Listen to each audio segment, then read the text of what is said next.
Hey, good morning, everybody. I am so glad you joined me once again. Welcome. And I am sitting here in the parking lot at Scotts Valley High School, and I am just blown away by the views that I have. I love this time of year. The hills are green. Uh, right now, the sky is blue, but there's these big, puffy white clouds. As I look to my right, I see horses grazing. As I look to my left, there's birds of prey that are just kind of soaring, hovering over the hills. And I'm reminded of why I'm so blessed to live where I live. And I'm reminded of why my rent is so dang high. Nevertheless, I want to bring to you this morning some thoughts and some meditations as we do a slow, scenic route walk through Psalm 23. In fact, today I want to spend some more time just looking at the second word of that psalm. It's the word Lord.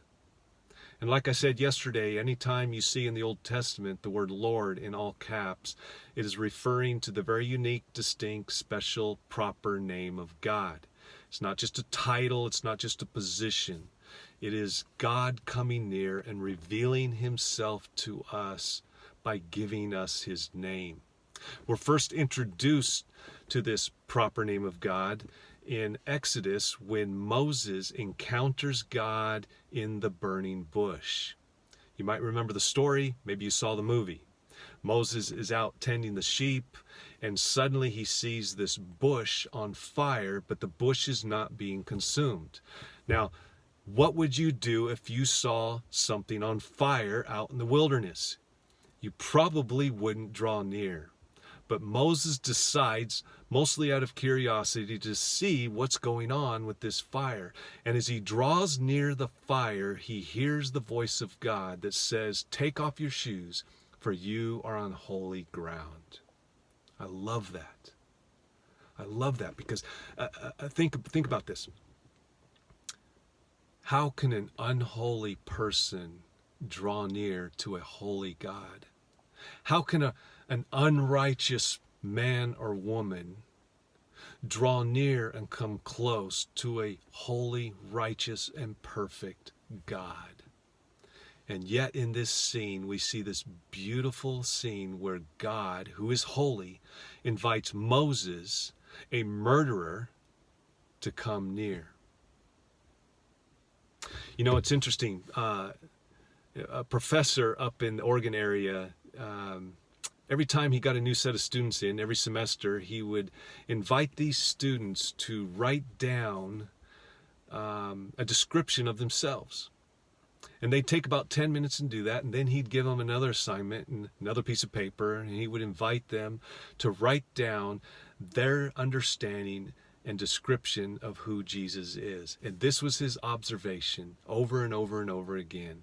About 90% of the time, there was no difference.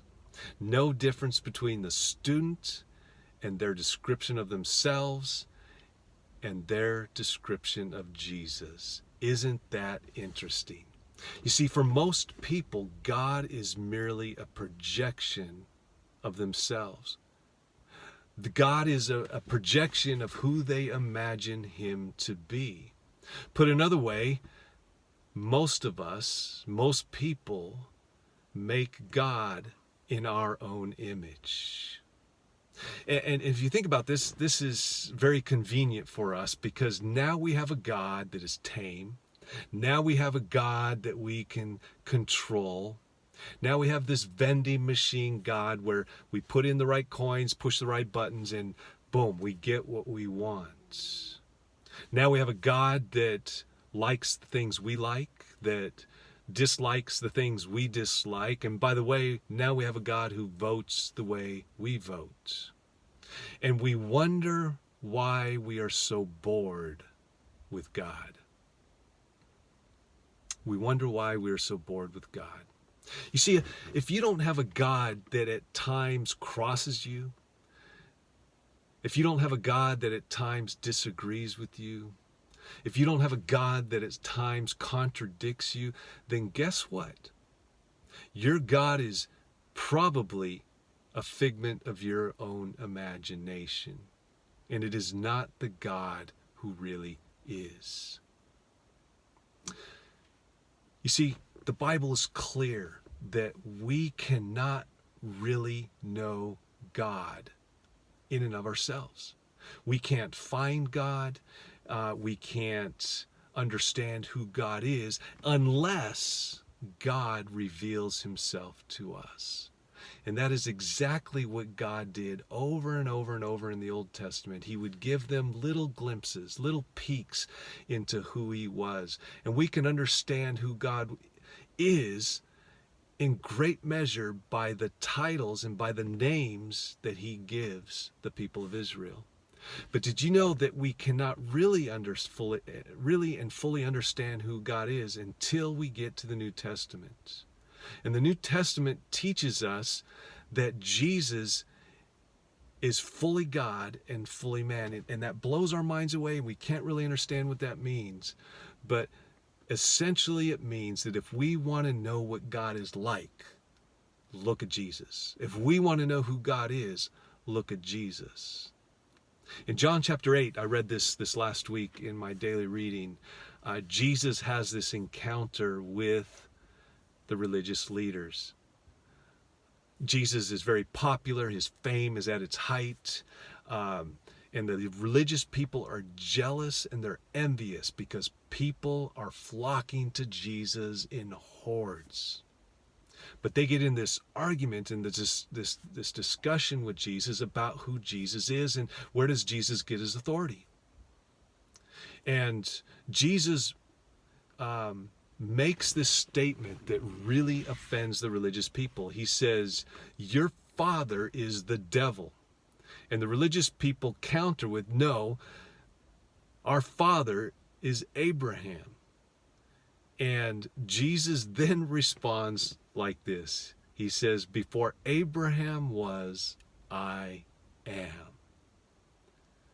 And they knew exactly what he was referring to. He was referring to that encounter that Moses had with God in the burning bush.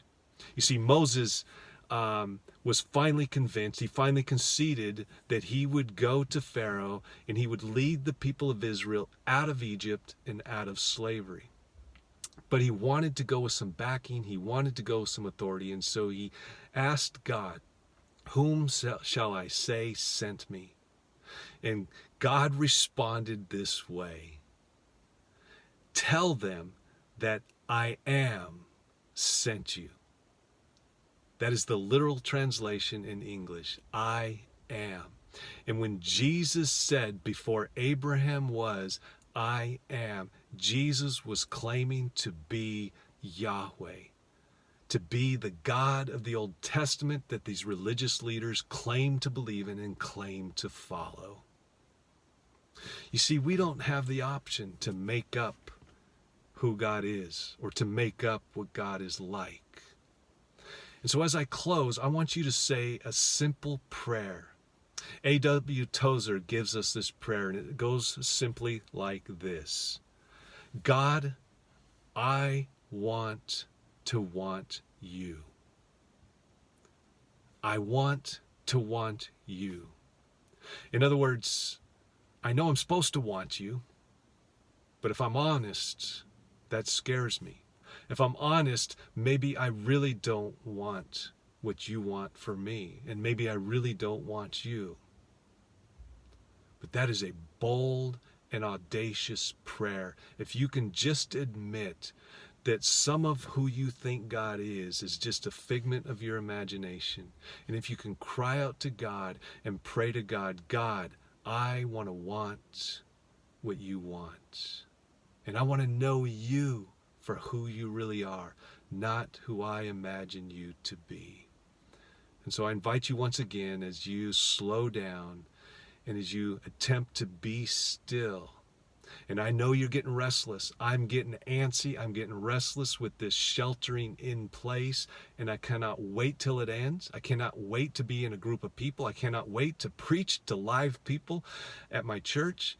And yet we have to wait. We have to be patient. And so as you slow down and try to minimize the anxious feelings, simply say a prayer. God, I want to want you. I want you more than I want what I want from you or what you can give me. God, help me to want you. God bless you, and I hope you have a great day as you meditate and as you think about who God is and who he is for you. I'll talk to you tomorrow.